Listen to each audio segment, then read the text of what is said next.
Hi friends, welcome to our channel. ఇవాళ release అయిన Jurassic world rebirth అనే Hollywood movie చూడటం జరిగింది. టోటల్ రన్ టైం వచ్చేసి 2 గంటల 14 నిమిషాలు.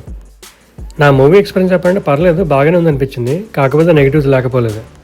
అసలు ప్లాట్ లైన్ ఏంటి అంటే, జురాసిక్ వరల్డ్ డొమినియన్ తర్వాత 5 years అయ్యాక స్టార్ట్ అవుతుంది అన్నమాట ఈ స్టోరీ.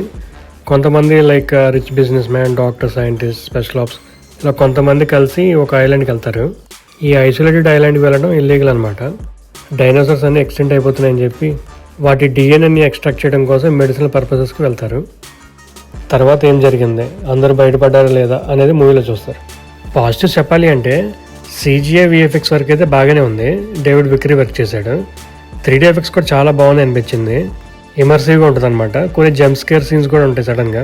బట్ ఎక్కడా కూడా ప్రాక్టికల్ ఎఫెక్ట్స్ ఏం వాడలేదు అనుకోండి డైనోసార్స్కి. ఈ మూవీలో పర్ఫామ్ చేసిన యాక్టర్స్ అందరూ బాగానే యాక్ట్ చేశారు. లైక్ స్కాలెట్ జాన్సన్ కానీ, Ali, Jonathan Bailey, Rupert friend and others. ఈ మూవీని డైరెక్ట్ చేసింది గ్యారెత్ ఎడ్వర్డ్స్. ఈయన ఇంతకుముందు గాడ్జిల్లా, ద క్రియేటర్ మూవీస్ చేశాడు.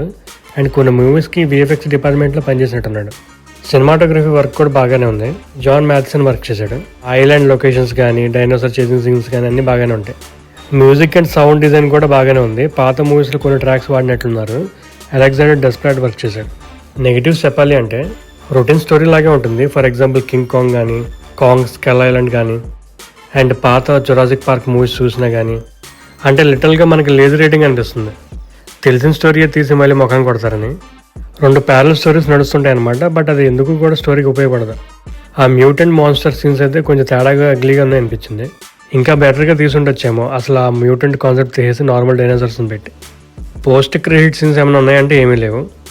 ఇదంతా కాదు భయ్, అసలు మూవీ చూడొచ్చా లేదా అని అడిగితే, చిన్నప్పటి నుంచి జురాసిక్ పార్క్ మూవీస్ చూస్తూ పెరిగాము, డైనోసార్స్ అండ్ ఇంట్రెస్ట్ ఉంది అంటే ఒకసారి ట్రై చేయొచ్చు 3D ఫార్మాట్లో. ఈ వీడియోలో చెప్పింది కేవలం నా మూవీ ఎక్స్పీరియన్స్ మాత్రమే. Thanks for watching. Please like, share and subscribe to our channel.